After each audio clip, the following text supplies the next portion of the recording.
My name is Maye, Edwin, and I write a little code in HTML, CSS, JavaScript, and fortunately share it on GitHub.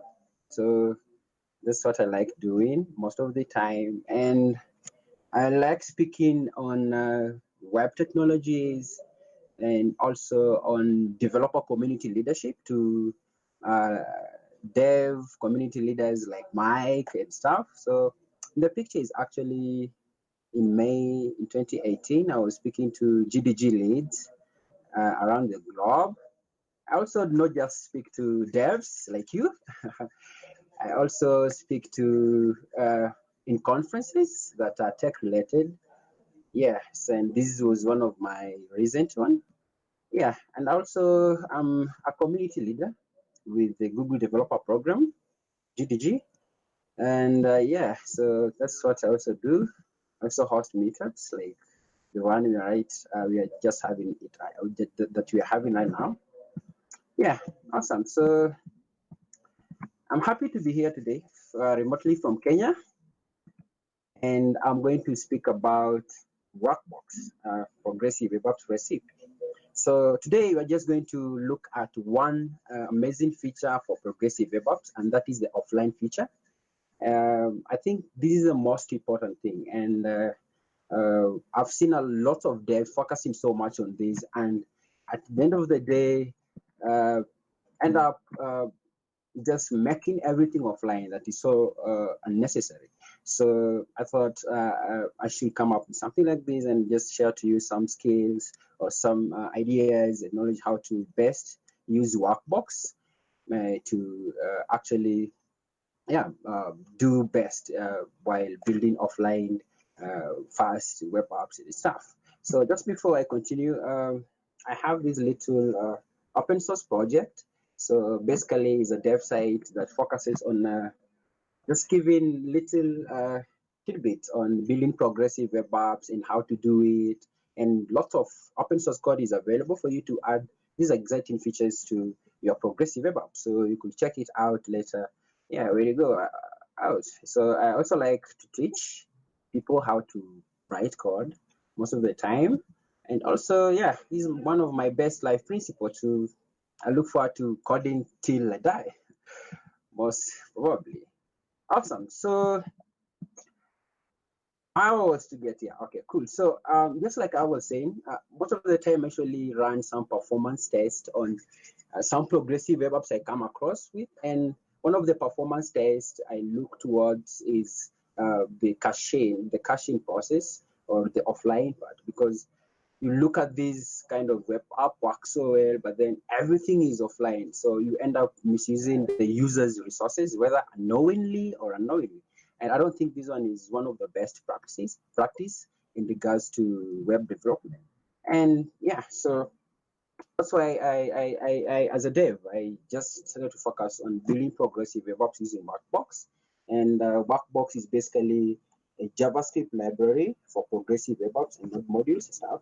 So it has everything packed together for you to build production-ready progressive web apps, yeah, and scale up your entire PWA development journey. So today, to insist, we are just going to look at the offline part of progressive web apps and how to cache best. And that means you're going to look at three things. So we have, when you're thinking about offline first, while building with Workbox, we're looking at precaching. Then we have Workbox precaching, and then we have Workbox strategies. So for precaching, basically means you cache content ahead of the service worker being used. So that means when a user visits your site or your PW for the first time, they already can get served with the resources that are already cached during the development or deployment process and stuff. So after that, we also have what we call Workbox precaching. So that entirely works with the Workbox library itself. So that means on first load, check what is to be cached, download it, and remove duplicates. I'll be showing this using the Chrome DevTools, and you'll get to understand much better about that. So what Workbox precaution means that when a user visits your site of the first load, so remember we already pre-cached the resources that we need for our first load. So Workbox will definitely look or load the resources from the internet and make them cached. And then if, for example, a user visits the second time and we had a little update on the resources, that is the CSS and stuff, then the Workbox precaution helps you now to check, to update the existing one that is old to the latest one, and then yeah, serve it later. And I'll be showing that, so you don't need to worry so much about that. And then we have the magic that I'm going to talk about so much today is Workbox Strategies. So Workbox Strategies helps you to entirely decide what you are going to cache, how you are going to cache, how long those resources are going to be cached, and in what priority are you going to cache these particular resources. So with that being said, I think I'll just definitely go to this site here. So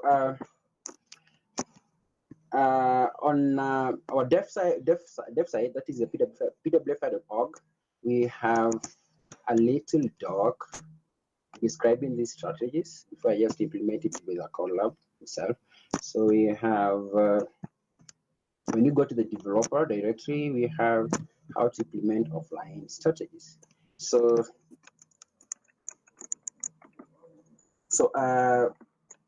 we are going to use just Twitter as a sample app to show you how you could implement these offline strategies when you think about an offline first web app and stuff. So we have 4 strategies that you can use to actually cache your resources to in your web app. And the first one is stale while revalidate. So here, I'll just show you right here. So for example, if you're thinking about Twitter, or just before that, so stale while revalidate is fairly common strategy where having the most up-to-date resource is not vital for your web app. So that means, for example, when you're looking at the profile picture of a user on Twitter, so you are not really interested in the latest profile picture. So you could use this strategy to actually allow your web app to check the internet as it checks the cache. So that if the profile picture was not cached, then it will return the latest resource from the internet. But then if it was cached, it will then serve the latest profile picture to the user. So that's what it means here. So for example, images, profile picture, and stuff. And then we have the cache first. Cache first basically means that all the resources served to the user on your web app come from the cache. So the web app will have to check first from your web server the resources if they are cached. And then if, so an example with Twitter will be media.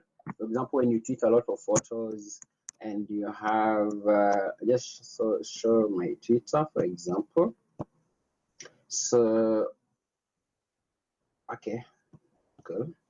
So you have all these media. You really don't need to actually have the latest. So these are some of the medias maybe you've posted on Twitter some time back. Most of the time when you go to Twitter, you want to check the latest. So maybe for Twitter, as an example, you could use cache first strategy to actually serve this content, which is media that a user has already posted and stuff. And yeah, and so that's how you could actually use the cache first strategy. And then another one, we have the network first. So the network first basically means that the network first and falling back to network, sorry. So it's best for requests that are updating frequently. By default, it will try to fetch the latest request from the network. If the request is successful, it pulls the response in the cache. So using Twitter as an example, we'll look at latest tweets. All right. So if we had tweets that were tweeted while you were offline, and got cached maybe, then Twitter web app or the PW will try to get that from the cache. Or, I'm sorry, just confused that. So if you're checking for the latest tweet, what the web app, the PW will do is check the network first for the latest tweets. All right. So if there's nothing or there's no latest tweet on your timeline, then it means that the web app will go back to the cache and check if we had any cached latest tweets for you to look at. And then another important and last strategy is network only. So network only is, I think, is so straightforward. That means that you only serve content from the network. So you define which resources within your service worker should be only served from the network. And an example will be settings. For example, if you want a user to change their username, so that means we have some authentication process to take place and stuff. So that means then you have to, if you're implementing offline strategy in this kind of an app, it means that you need to provide these resources and restricting it to the network only strategy when thinking about the PW working offline in regards to Twitter and stuff. Yeah, so that's basically the 4 strategies that we have with Workbox. So these Workbox offline strategies enables you to basically define or have the power to dictate to your PWA what to cache, and then what to cache first, how to cache it, and how to serve from the internet or from the cache. So I think with that, I'll just need to show you a simple application of how that works. So for you, if you built a progressive web app before, you always know that you have to register the service worker. So if you've never built a PWA before, don't worry. I would like you to just focus on focus on how I'm going to explain how to implement or how each strategy, that is the Workbox strategy, cache strategy, works. Awesome. So I'm gonna use this app. So this app has is a starter app on building progressive web apps with Workbox itself. So I am going to check this source. So let me just show you this.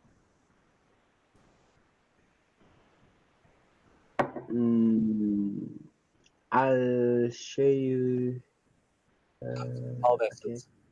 Okay. Here. Cool. Okay, cool. Awesome. I hope you can actually see that, right? This is my service worker, and actually the service worker is where you actually add all these magical features, all these native power features to your web app. So in here you could see some exciting URLs here, all right? But then let me just keep that for now and just explain the caching strategy first, and then I'll come and explain this one in regards to pre-cache, all right? Okay, cool. So with Workbox, you'll have an empty service worker.js file. So in it, you import the library itself. So you could actually just do this, copy this. You could just go to Workbox and just get the import URL to your service worker. So when you import this, then you have all those library and all those support features that Workbox can be been ready to be used in your app. Now, I was talking about the cache strategies. So now I'll actually give out the URL to this collab, so you just follow it later. So you don't need to worry so much. Now here, this is network first strategy. And network first strategy, I think it's so straightforward. It means get the resources first from the network before check it back into the cache. And when you look at my comments here, so you cache images, for example, in an others folder. So if you're using a network first cache strategy, they should come first as this app. So actually, I forgot to point out that. So actually, when you implement these strategies to various resources in your web app, you have to make sure that all the network strategies implementation come first before any other kind of strategy so that it can work. Yeah, so that's some of the important thing or tip you should note. Now, when you look at this code here, I have an others folder here. So, and this from the comments, so cache images. So I have an others folder in the images folder. So these images that are in others, for example, if it is an event app, I have a speakers images, all right? So I could have an image folder like this one here. Let me just show it from here. Okay, that one will get shown when okay, I'll show it later. Okay, cool. So in the images folder, I have another folder called others, and it contains images, and these images are on a second page that I'll be showing here. So I don't want them to get offline before a user visits or actually visits the next page. So with that, I also want to always get the latest image possible. I was just using images as an example. This could be any JavaScript file, video, or any other kind of resource that you want a user to make offline or any other page and stuff. So when you come here, what this just means is just cache anything that is an image. So in that folder, so that is SVG, PNG, GIF, JPG, all those kind of images. And then when the user visits that second page that I want to get served images from the internet first, create a cache name called images cache and stuff. And then we have these plugins. Now these plugins now allow you to dictate how many number of resources should be in the cache. So for example, the maximum number of images I want in my images cache is 50.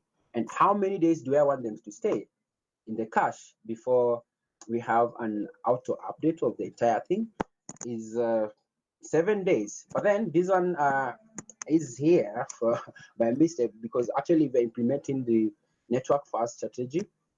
You could actually implement the plugin or not implement it. It doesn't have. So I'm gonna go to the next page. Or before I go to the next page, I'll come here, application, and then we have our cache storage. All right. So I was talking about Precursor. So Precursor is the resources that I wanted to get offline on first load of the page. But I'll explain this one after explaining the workbox strategy. So I'm just going to go to the next page, which is the latest page. Now from here you could see some amazing cache storage. Let me see here. So you have the latest cache image here. So it means we have the image cache I was talking about. We have different cache made. We have images cache. So we have, let me just unzoom this so that I can show something in the console. I'll go back to my here. So I said, okay, let me go back application. So when you come to the application, I have an images cache. So this image cache carries images that are served from the network first. All right. And one of that image is the latest SVG, which is the one loaded right here. So this image will always be looked for from the internet before going back to the cache. So for example, if I updated this image to something else, what the web app will do is just check if we have the latest version of it in the network first, from the network first before going back to the cache. So I'm going to show you something on the console. Okay, let me check. Okay.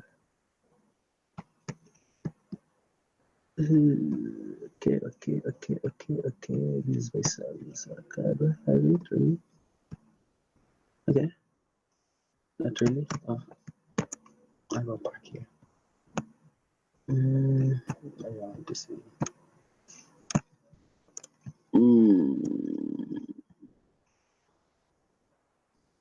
Looking for, okay, let me go back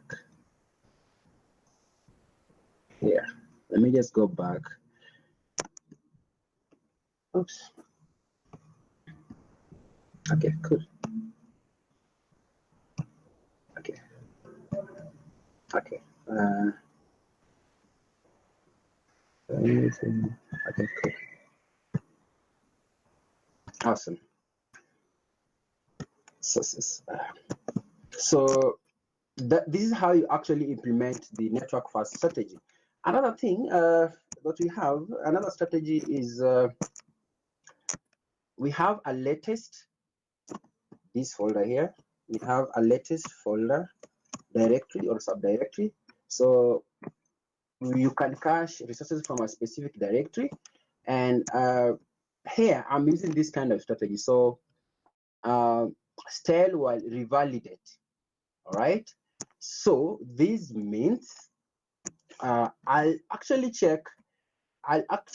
Web will actually check the cache as it checks the internet. So if you have the latest from the internet, then bring it. And if there's nothing, then just fall back to the cache.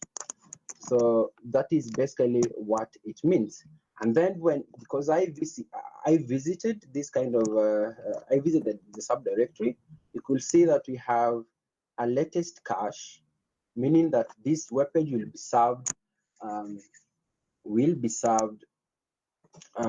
from the latest cache. So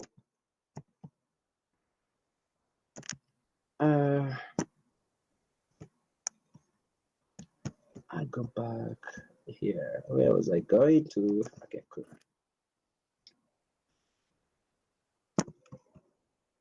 Okay, awesome. Let me check here.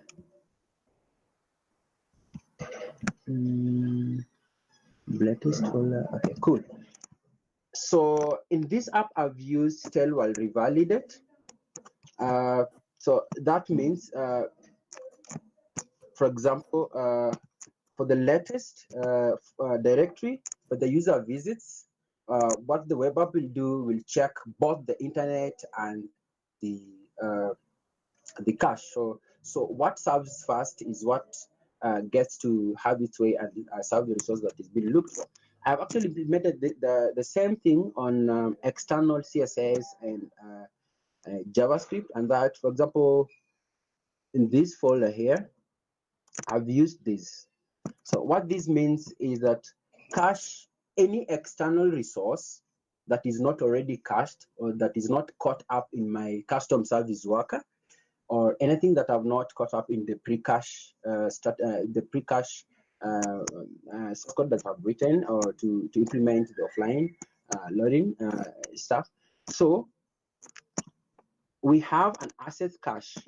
So I'm going to show you that and explain something.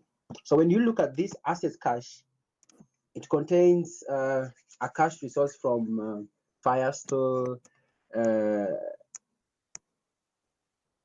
Cloud Firestores. We have, I'm using Font Awesome. So this is not actually on my local project. So this one is what I'm getting from the CDN. So what it does, it will cache the resource and keep it. So if we have anything that is latest, within, for example, we have 5.20 or 5.21 release of web fonts from Google or from Font Awesome, what it will do in this service worker, let me just go back.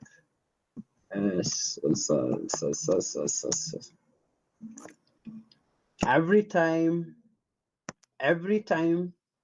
I load a page that loads a Font Awesome, the Font Awesome CDN import, I will always look at the internet and I'll always look at the cache. So if there is no latest release, then serve me back the cache to actually fall back to the cache and serve the content. So that is it with the caching resources with Workbox. Now, I'm going to go offline, and I want us to check the console, what gets printed on the console. So I'm gonna go offline. I'm going to try to reload this page. All right. So when I reload the page,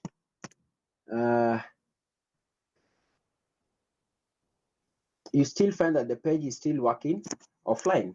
All right. So on the latest directory, what we implemented, the strategy implemented was still will revalidate. So what happened here actually is the app tried to look for the resource from the network and then the resource from the cache, but then there was no internet connection. So what happened? It fell back to the cache. Another important thing, if I had implemented the cache first strategy on any of these resources, that means whether connected to internet or not, it will always fall back to cache. But then still listen to any changes to latest versions of the resource that I'm trying to actually obtain from the internet. Yeah, awesome. That is it. Now,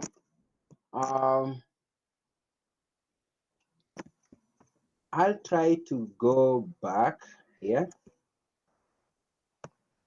and I really hope I can explain the pre-cache. For those who actually go and try out the collab that I'll be sharing, so the pre-cache, what means that you are trying to cache resources fast before even the visitor actually, or before even the page is actually loaded, or the web app is actually loaded for visited by the user. So you come and actually define what you wanted. You want to get offline fast in this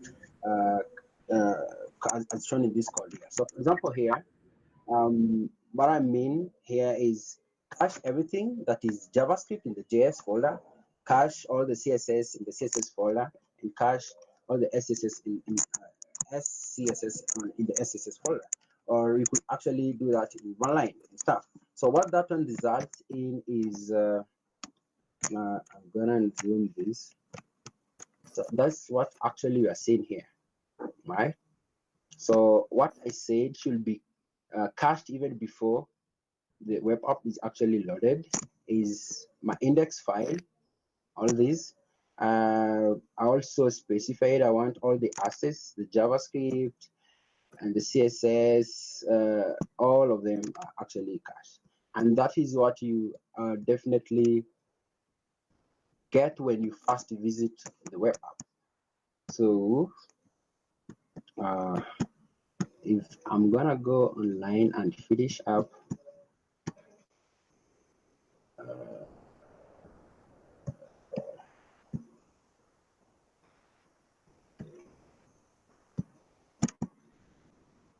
awesome.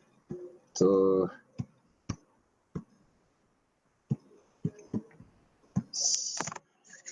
okay, awesome. So if this is the first time I'm visiting the web app, this is what happened in here. Okay, cool.